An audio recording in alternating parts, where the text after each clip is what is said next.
Площадка «Научно-практическая онлайн-конференция ПИПШ» стала местом для обмена знаниями, опытом и новым видением функционирования системы образования, совершенствования и реформирования данной области, повышения уровня квалификации педагогов. Цель конференции – модернизировать систему образования и двигаться в ногу со временем, используя опыт других стран, в том числе и Российской Федерации. Так, педагог начальных классов из Санкт-Петербурга Оксана Карандашева рассказала о различных приемах оценивания знаний. По ее мнению, в перспективе новой модели образования функция оценивания стала приобретать иной смысл, а именно она направлена не только на выявление недостатков, но и призвана стать механизмом, обеспечивающим как непрерывность процесса повышения качества образования, так и конструктивную обратную связь всех субъектов образовательного процесса. Современные реалии обучения ставят перед учителем проблему поиска новых форм оценивания. Ученику не только важно получить оценку учителя, но и самому активно участвовать в процессе оценивания. А учителю же необходимо оценивать не только предметные знания, умения и навыки, как основную цель обучения, но и формирование общеучебных компетенций учащихся. Это и повлекло изменения в системе оценивания. Традиционная система оценивания, отметочная, имеет ряд проблем. Вы, наверное, их и сами знаете. Это, конечно, недостаточная разработанность критериев и методов оценивания. За последнее время довольно-таки часто менялись программы, вводились новые стандарты, но нет четких критериев оценивания.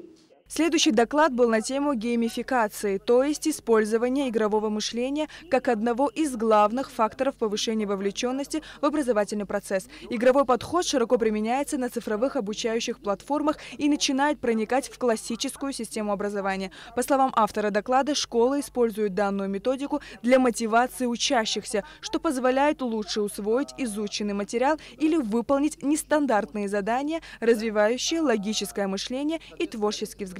Создать свою мультизадачную платформу, в которой будет библиотека знаний ваших, банк заданий, тех заданий, которые нужны там, для поступления или прочее. Логические игры для младших классов, потому что ребенок, для него важна картинка.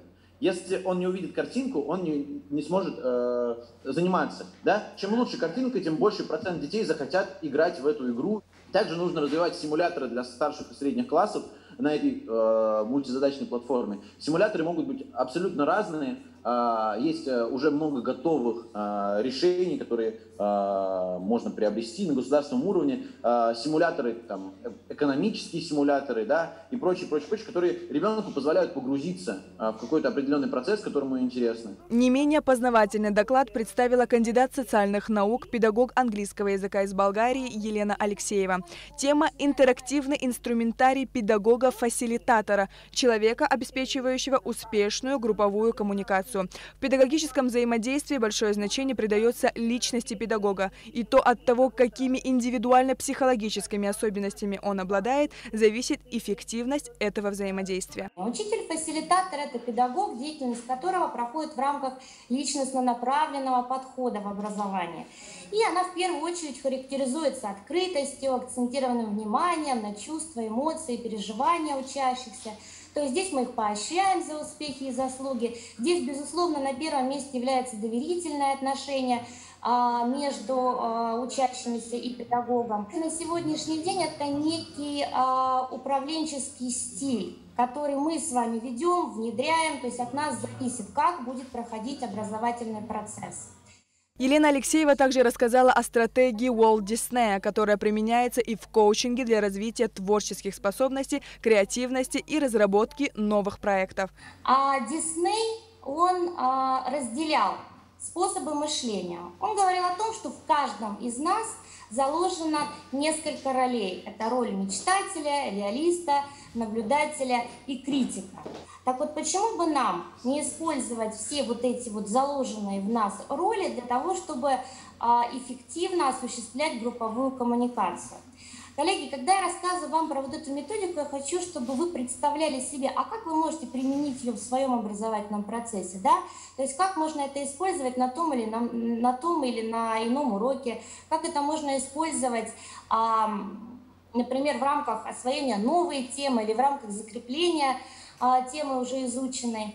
Поэтому это не оторванные методы, которые никак нельзя вписать в процесс образования, обучения. Напротив, это очень интересно, и когда мы начинаем это уже на практике применять, мы понимаем, что как здорово, а детям-то нравится, и не только детям нравится, и нам нравится, и мы видим результат от такой деятельности.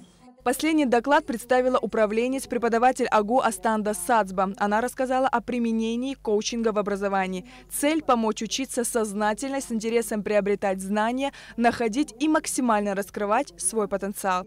Один из принципов, которым должен воспитатель обязательно пользоваться, это принцип суть коммуникации в доставленной информации, а не в отправке. То есть, смотрите, когда нам кто-то что-то рассказывает, и мы можем не понять, что мы думаем, ну, что-то ты не то говоришь. Когда он скажет какими-то другими словами, что-то вам по-другому скажет, и до вас дошла информация, ну так бы сказал сразу. То есть мы ответственность отдаем рассказчику. То же самое, когда мы рассказчики. Ответственность несем мы. Смогли ли мы доставить до ребенка информацию? Как известно, коучинг является одним из наиболее эффективных и инновационных управленческих механизмов и подходов.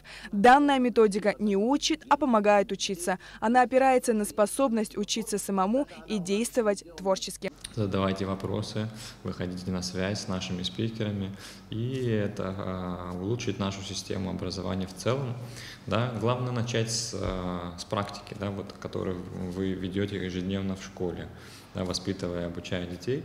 И цель нашей конференции как раз состоит в том, чтобы это качество поднять, да, чтобы вы работали над собой, чтобы вы применяли все, что вы уже знаете, да, используя еще и новые технологии, новые подходы. Да. Они на самом деле, может быть, и не совсем новые. Все, что мы сегодня обсудили, это придумано не вчера и не позавчера, а достаточно большое количество времени назад. Просто мы это еще не применяем на системном уровне. Вторая научно-практическая онлайн-конференция АПейПШ завершила свою работу. Однако организаторы планируют проводить подобные мероприятия раз в 3-4 месяца. А в дальнейшем мы планируем развивать эту идею, расширять темы, например, взять отдельно дошкольное образование, школьное, высшее образование и пригласить также зарубежных экспертов из России, из других стран. Вот, у нас охват по географии широкая, даже находка участвовала. Мы должны посмотреть, где мы отстаем, где наши сильные и слабые стороны. Учитывая это все, двигаться вперед, да, чтобы действительно наше качество образования с каждым годом росло, и дети наши были действительно высокообразованными людьми, воспитанными со всех точек зрения. И чтобы они были конкурентоспособными, да, чтобы они могли участвовать в любых мероприятиях и за рубежом.